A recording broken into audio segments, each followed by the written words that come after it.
güzelliği var. Bir gün tenha yüzümden bahar, şu baharda ilham bulur, gül işki dağılır yanar. Şu baharda ilham bulur, gül işki dağılır yanar.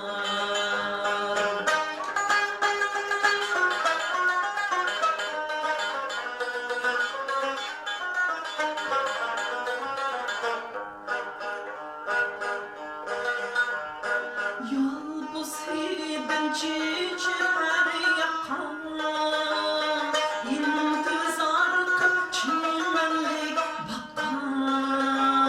Kalplerimi sihrlap iler, mektum kılıp şu tutkulakar.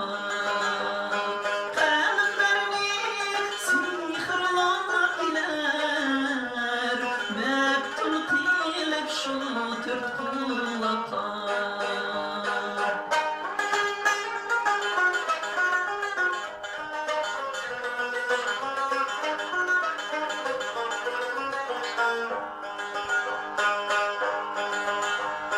Mehliyar bu güzel ayda, hoş tebessüm açar çırayda.